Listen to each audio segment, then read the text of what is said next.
안녕하세요. 저는 서울 지하철역에서 청소 일을 하고 있는 64살 강마리입니다.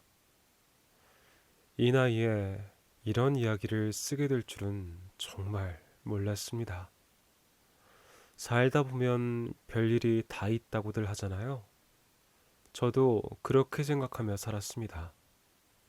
그런데 60을 넘긴 나이에 제가 평생 믿고 아껴왔던 사람한테서 뜻밖의 모습을 보게 되었습니다. 어머니가 살아계실 때 늘 제게 하시던 말씀이 있었어요. 마리아, 사람은 겉모습만 보면 안 된다. 저는 그 말을 평생 가슴에 새기고 살았습니다. 하지만 정작 저는 겉모습만 보고 사람을 믿었다는 걸 나중에야 깨닫게 되었죠. 제가 이 이야기를 쓰게 된 건 혹시라도 저처럼 자식을 위해 모든 걸 내주려는 분들께 꼭 전하고 싶은 말이 있어서입니다. 아무리 가족이라도 지켜야 할 선이 있다는 것을요. 그러면 이제부터 제 이야기를 한번 시작해 보겠습니다. 저는 새벽 4시 반 알람이 울리면 무조건 일어났습니다. 잠은 늘 부족했지만 눈이 저절로 떠졌죠. 40년을 이렇게 살았으니까요. 세수를 하고 유니폼을 입었습니다. 회색빛 작업복에 이름표가 달려 있었습니다. 강말희. 거울 속 제 얼굴은 피곤해 보였지만 표정만은 단단했죠. 5시 첫 지하철을 탔습니다. 출근하는 사람은 저뿐이었어요. 빈 객차 안에서 제 손을 내려다봤습니다. 손등엔 굳은 살이 박혀 있었고 손가락 마디마디가 거칠었습니다. 역에 도착해서 청소 장비를 챙겼습니다. 걸레, 대걸레, 소독약, 쓰레기 봉투. 제가 맡은 구역은 3호선 세계역이었습니다. 늘 그렇듯 사람들은 지나갔습니다. 출근하는 직장인들, 학교 가는 학생들, 아무도 저를 보진 않습니다. 투명인간처럼 지나칠 뿐이었죠. 괜찮았습니다. 익숙한 일이니까요. 돌아보면 제 인생은 쉽지 않았습니다. 25세 남편을 잃었습니다. 교통사고였죠. 갓 태어난 아들 지훈이와 둘이 남게 되었습니다. 시댁에선 아이를 데려가려 했습니다. 하지만 전 지훈이를 지켰고 제 아이는 제가 키우겠다고 했습니다. 이후 저는 청소 일을 시작했습니다. 낮에는 빌딩 청소, 밤에는 식당에서 설거지를 했습니다. 손이 부르텄고 허리는 끊어질 것 같았습니다. 그래도 전 버텼습니다. 다행히 지훈이는 잘 자라주었습니다. 공부도 잘했고 엄마를 부끄러워하지도 않았습니다. 오히려 친구들한테 자랑을 했죠. 우리 엄마 없으면 서울 지하철 못 다녀. 그 말이 얼마나 고마웠는지 모릅니다. 지훈이는 대학을 졸업하고 회사에 취직했습니다. 이후로도 저는 꾸준히 일하며 돈을 모았죠. 통장에 조금씩 숫자가 쌓여갔습니다. 40살 되던 해 퇴직금과 모아둔 돈을 합쳤습니다. 낡은 다가구 주택 한 채를 사게 됐죠. 변두리 동네였지만 제 이름으로 된 집이었습니다. 그렇게 집을 장만한 지 1년쯤 지났을 때였습니다. 평소처럼 지훈이에게 전화가 걸려왔습니다. 엄마, 나 만나는 사람 생겼어. 누군데? 학교 선배 소개로 재테크 세미나 갔다가 만났어. 강사님이었는데 되게 똑똑하더라고. 제 가슴이 뛰었습니다. 어떤 사람인데? 세무사야. 유튜브도 하고. 엄마도 보면 좋아할 거야. 그렇게 지훈이는 그 사람과 1년간 교제를 했고 얼마 뒤 상견례를 하게 됐습니다. 서울 호텔의 라운지였죠. 저는 제일 좋은 옷을 입고 나갔습니다. 지훈이의 여자친구 채린이가 들어왔습니다. 키가 크고 옷도 잘 입었죠. 화장도 깔끔했습니다. 어머니, 처음 뵙겠습니다. 서채린이라고 합니다. 공손했습니다. 말투도 부드러웠죠. 지훈 씨한테 이야기 많이 들었어요. 청소일 하시면서 혼자서 지훈 씨를 키우셨다고. 네, 그냥 제가 할 수 있는 일을 했던 거죠. 대단하세요. 청소 노동이야말로 진짜 사회를 지탱하는 일이잖아요. 정말 존경스럽습니다. 제 얼굴이 뜨거워졌습니다. 존경. 태어나서 처음 들어보는 말이었어요. 고마워요. 채린이는 계속 말을 이어갔습니다. 재테크 이야기도 했고 앞으로의 계획도 얘기했습니다. 저는 이야기를 들으며 고개를 끄덕였죠. 참 똑부러진 아가씨네. 이야기를 들으며 마음이 놓이더라고요. 그로부터 3개월 뒤 지훈이와 채린이는 결혼을 했습니다. 조촐한 결혼식이었죠. 채린이가 먼저 간소하게 하자고 했습니다. 저도 괜찮았어요. 형식보단 마음이 중요한 거라고 생각했으니까요. 신혼집은 지훈이가 전세로 얻었습니다. 보증금은 저도 조금 보탰고요. 엄마, 고마워. 나중에 내가 꼭 갚을게. 아니야. 지훈이, 너만 잘 살면 돼. 첫 명절인 추석에 채린이가 왔습니다. 양손 가득 선물을 들고 와 인사를 했죠. 저는 기뻤습니다. 내가 아들 장가 하나는 잘 보냈구나. 그로부터 몇 달 뒤 지훈이가 전화를 했습니다. 엄마, 상의할 게 좀 있는데. 뭔데? 채린이가 사업을 하나 시작하려고 해. 자산연구소래. 오프라인 센터 차리는 거야. 그래? 잘 되겠네. 근데 자금이 좀 부족해서 대출을 받아야 되는데 엄마 집 좀 담보로 써도 될까? 전화기를 든 손이 떨렸습니다. 우리 집 담보? 걱정 마. 이자는 채린이가 다 낼 거고 나중에 성공하면 엄마한테 집 한 채 더 사드린대. 저는 한참 동안 말을 하지 못했습니다. 엄마? 그래, 알았어. 생각을 좀 해볼게. 전화를 끊고 저는 창밖을 보았습니다. 겨울밤이었죠. 고개를 떨구고 저는 제 손을 내려다봤습니다. 굳은 살이 박힌 손, 뼈 마디마디가 굽은 손, 평생 이 손으로 일해 겨우 마련한 내 집이었습니다. 하지만 아들의 간절한 목소리가 떠올랐습니다. 지훈인 내 전부인데 지훈이 꿈까지 막을 순 없지. 저는 결심했습니다. 도와주기로요. 그게 제 실수의 시작이었습니다. 며칠 뒤 담보 서류에 도장을 찍었습니다. 은행 직원이 서류를 확인했죠. 1억 8천만 원. 제 집이 그 돈의 보증이 되는 순간이었습니다. 어머님, 감사해요. 채린이가 옆에서 말했습니다. 웃고 있었지만 눈은 웃지 않았습니다.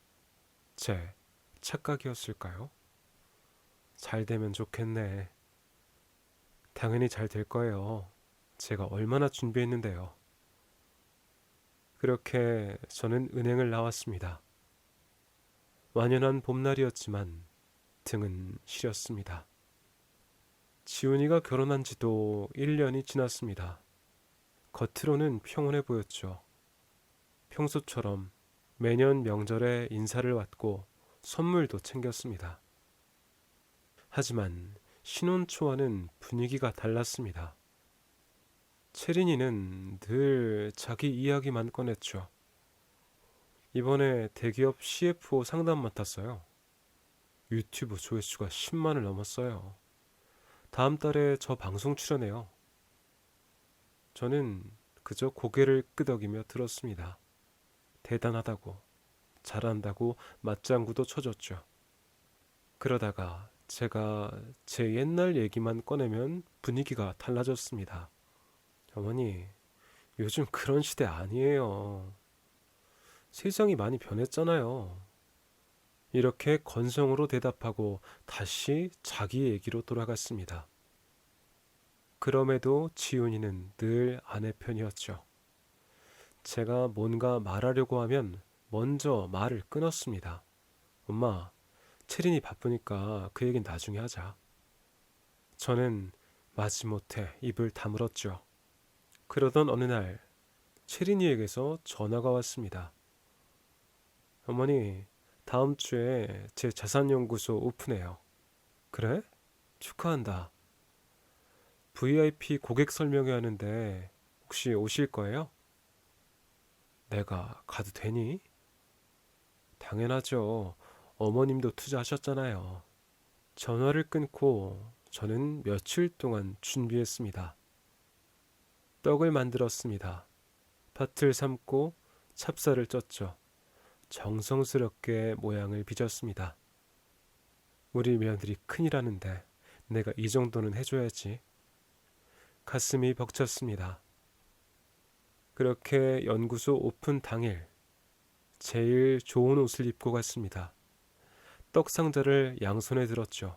무거웠지만 기분은 날아갈 것 같았습니다. 연구소는 강남 한복판에 있었습니다. 유리로 만든 건물이었고 입구에 꽃 화환이 늘어서 있었죠. 유명 강사들과 기업 이름이 적힌 현수막도 보였어요. 저는 로비로 들어갔습니다.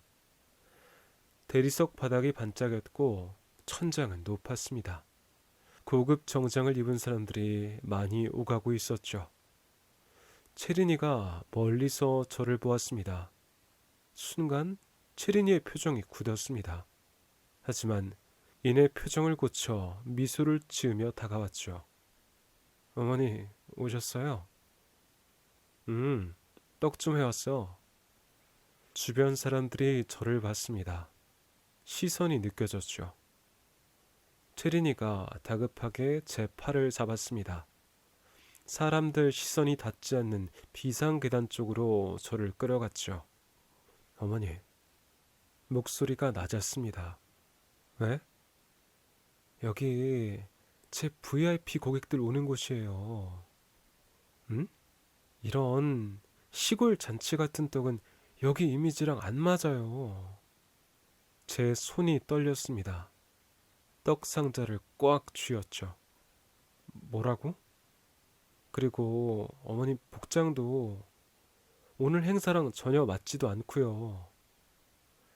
채린이의 눈이 차갑게 식어 있었습니다.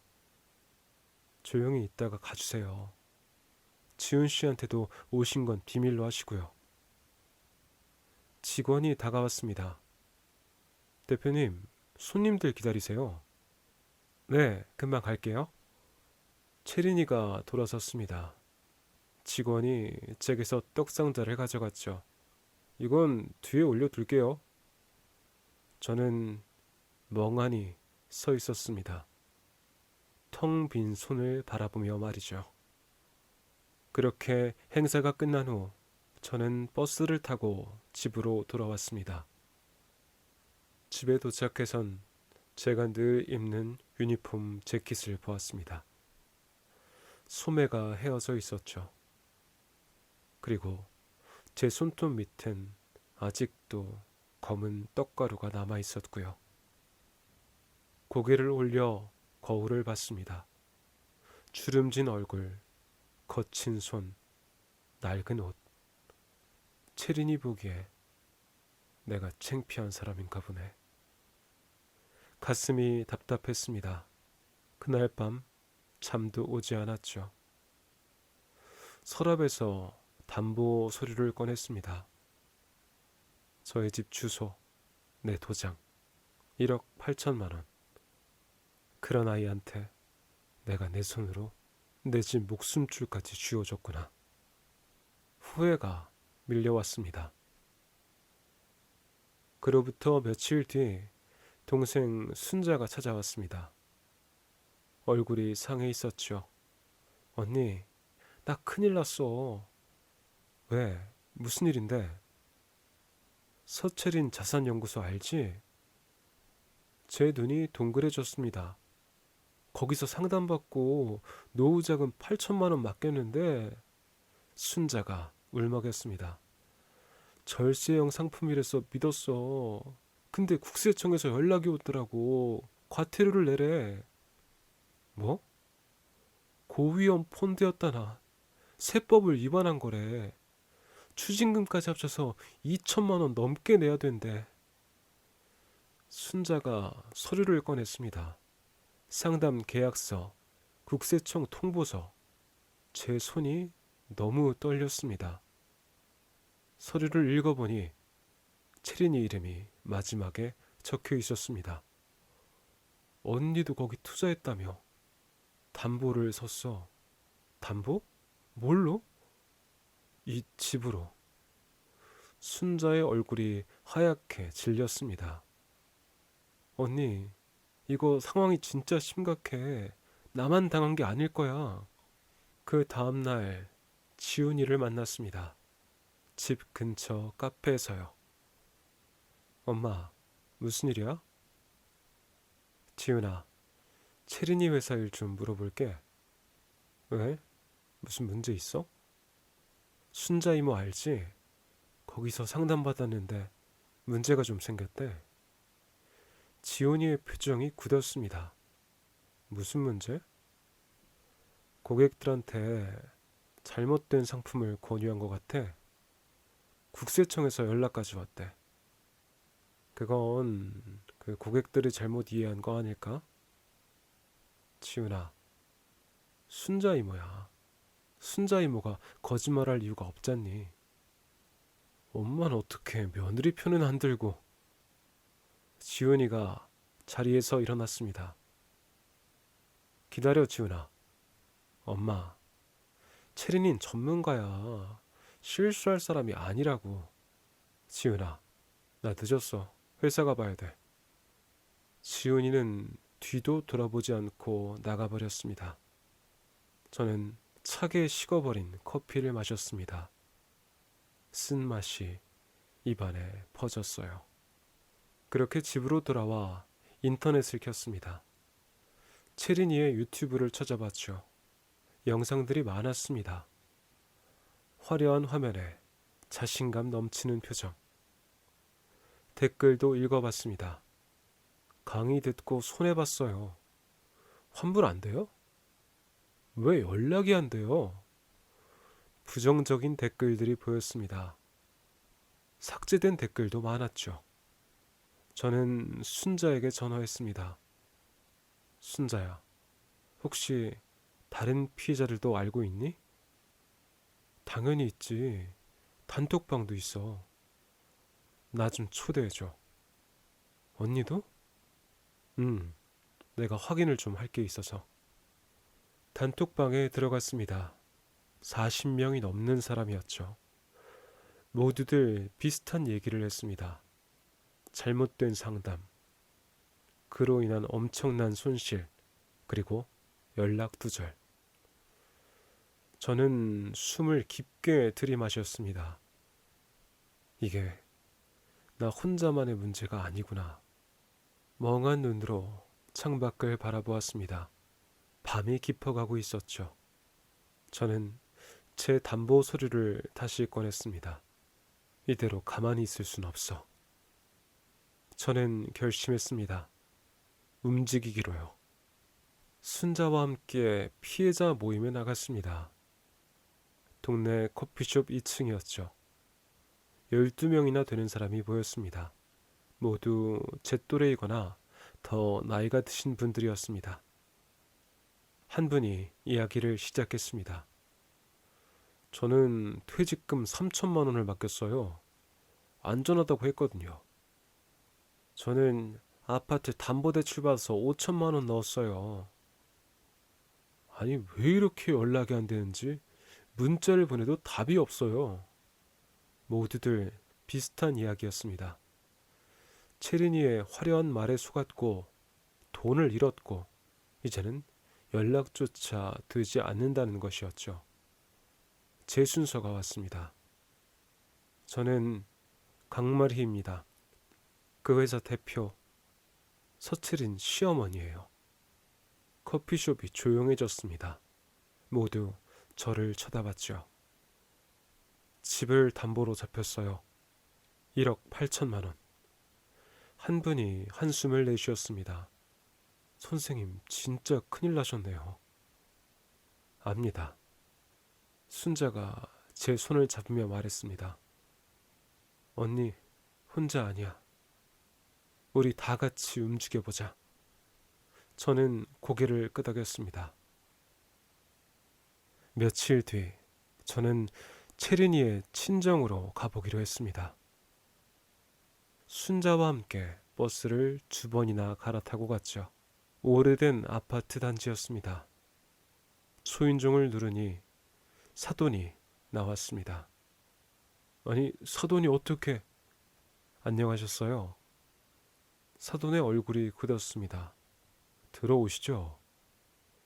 거실은 작았습니다. 소파는 낡았고 벽지는 헤어져 있었습니다. 안사돈도 나왔죠. 두 사람 다 피곤해 보였습니다. 여기는 어떻게 오셨어요, 사돈? 바깥 사돈이 물었습니다. 체린이 일 때문에 왔습니다. 그 아이 일은 저희도 모릅니다. 모르신다고요? 안사돈이 입을 열었습니다. 저희 결혼식 끝나고 체린이랑 통화 한 번 한 적이 없어요. 왜요? 세금 문제 때문에요. 두 사람이 그동안의 이야기를 해주었습니다. 식을 올린 지 한 달 뒤 체린인 부모의 세금을 절세해주겠다고 했다는 것이었습니다. 부모의 명의로 사업자 등록을 하고 서류에 도장을 찍게 했죠. 몇 달 뒤 세금 고지서가 날아왔습니다. 가산금까지 합쳐 2천만 원이 넘었습니다. 바깥 사돈의 언성이 높아졌습니다. 그 고지서를 보고 이게 뭐냐고 물었더니 서류에 도장 찍은 건 아빠잖아요. 저는 합법적으로 도와드렸을 뿐이에요. 라고 하더라고요. 바깥 사돈의 목소리가 떨렸습니다. 그 뒤로 연락이 끊겼습니다. 안사돈은 눈물을 닦았습니다. 저는 아무 말도 할 수 없었죠. 집으로 돌아오는 길 머릿속이 복잡해졌습니다. 체린은 자신의 친부모한테도 그런 일을 했습니다. 순자한테도 다른 사람들한테도 나만 당한 게 아니었구나. 버스에서 내려 걸었습니다. 발이 무거웠죠. 지훈이에게서 전화가 왔습니다. 엄마, 체린이 친정 갔었어? 어떻게 알았니? 장인어른한테 연락 왔어. 엄마가 찾아왔다고. 지훈아, 사돈 어른들도 피해자야. 엄마, 지금 무슨 소리 하는 거야? 세금 문제로 2천만 원 넘게 피해보셨대. 체린이가 그런 거라고. 지훈이가 한참 동안 말이 없었습니다. 무슨 오해가 있었겠지. 오해가 아니야. 증거도 있어. 엄마, 왜 자꾸 체린이 나쁜 사람으로 몰아가? 지훈아, 난 체린이 믿어. 끊을게. 전화가 끊겼습니다. 한숨을 쉬며 올려다본 하늘엔 구름이 무겁게 깔려 있었습니다. 다음 날 저는 순자와 함께 세무사협회에 민원을 넣었습니다. 국세청과 소비자원에도 같은 내용을 보냈죠. 피해자들의 진술서, 계약서 사본, 국세청 통보서, 사돈의 증언까지 모두 첨부했습니다. 일주일 뒤 답변이 왔습니다. 징계위원회가 열린다는 내용이었죠. 언니, 됐어. 징계위 열린대. 순자가 전화로 소리쳤습니다. 정말? 우리 출석하래, 증인으로. 손이 떨려왔습니다. 기쁨보단 두려움이 앞섰죠. 징계위원회 날이 왔습니다. 세무사협회 회의실, 긴 테이블에 위원들이 앉아 있었습니다. 조금 뒤 채린이가 들어왔습니다. 검은색 정장을 입었고 머리를 단정하게 묶었죠. 저를 봤지만 이내 눈을 피했습니다. 위원장이 말을 시작했습니다. 서채린 세무사, 이번 민원에 대해 해명하시죠. 채린이 서류를 펼쳤습니다. 고객들이 상품 내용을 제대로 이해하지 못했을 뿐입니다. 계약서에는 모든 내용이 명시되어 있어요. 저는 전문가로서 최선을 다했을 뿐입니다. 목소리가 차분했습니다. 자신감이 넘쳤죠. 친정 부모님 건요. 위원 한 분이 물었습니다. 채린이 잠시 멈칫하더니 말을 이어갔습니다. 그건 부모님이 저를 이용하려고 했던 겁니다. 세금을 줄여달라고 먼저 요청하신 건 부모님 쪽이었어요.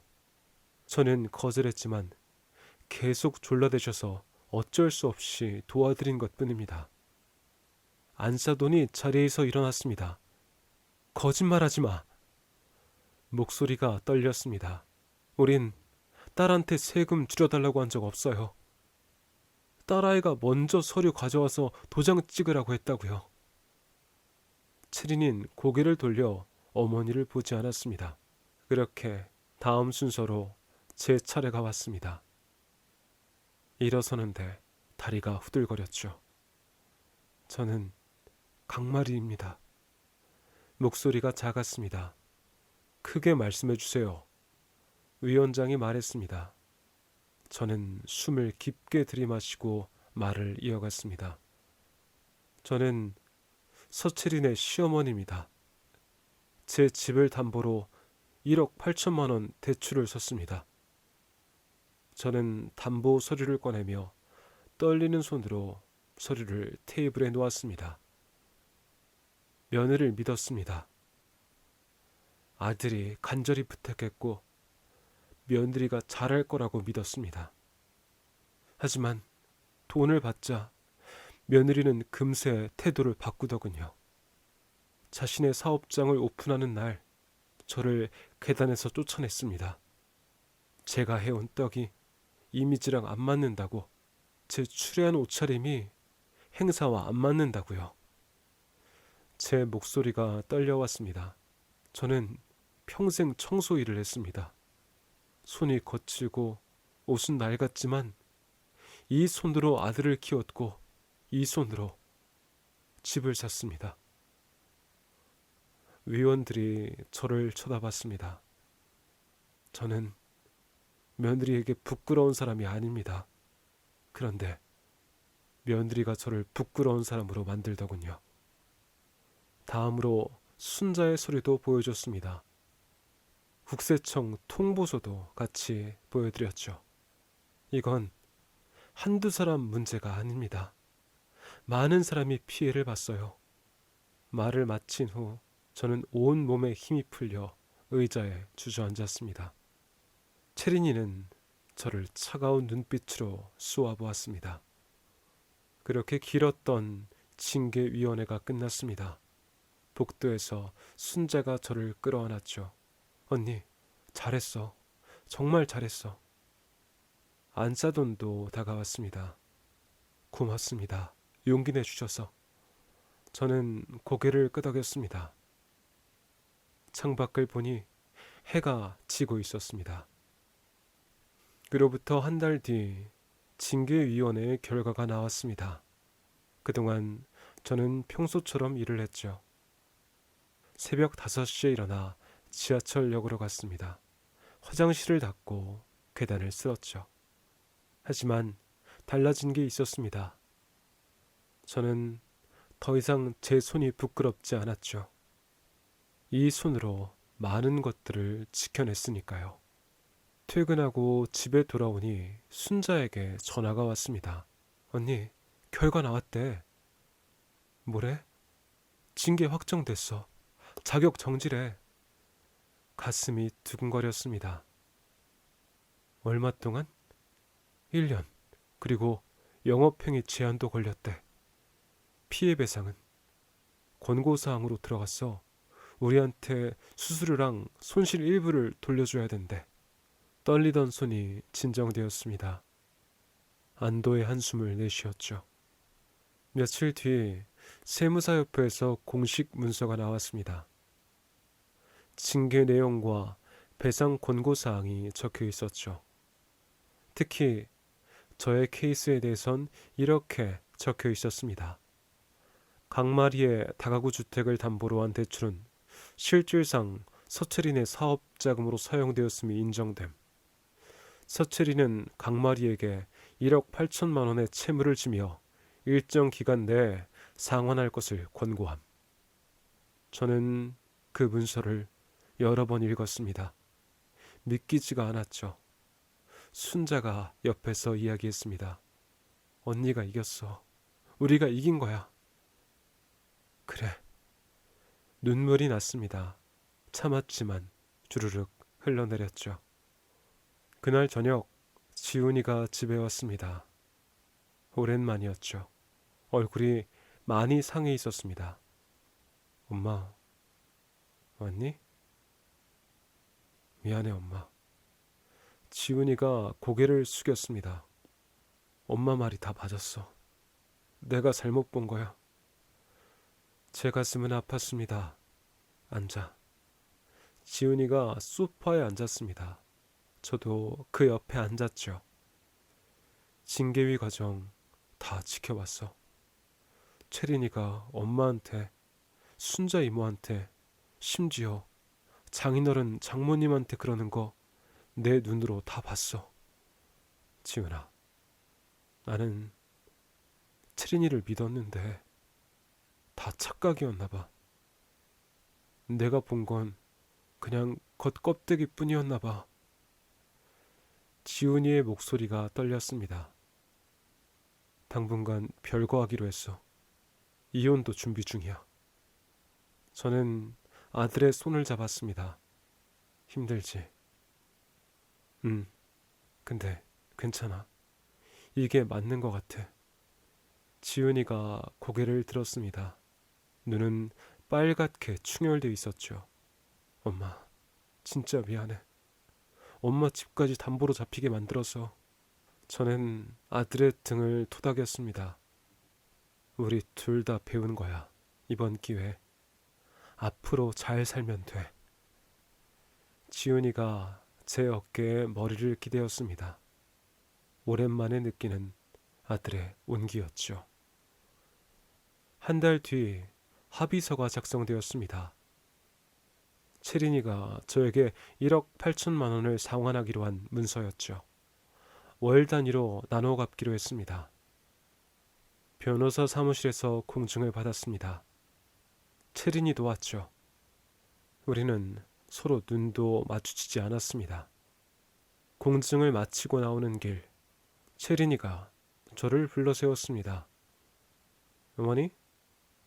제가 돌아봤습니다. 할 말 있니? 채린이가 입술을 깨물었습니다. 죄송하다는 말은 안 할 거예요. 그럴 줄 알았다. 대신 이건 말할게요.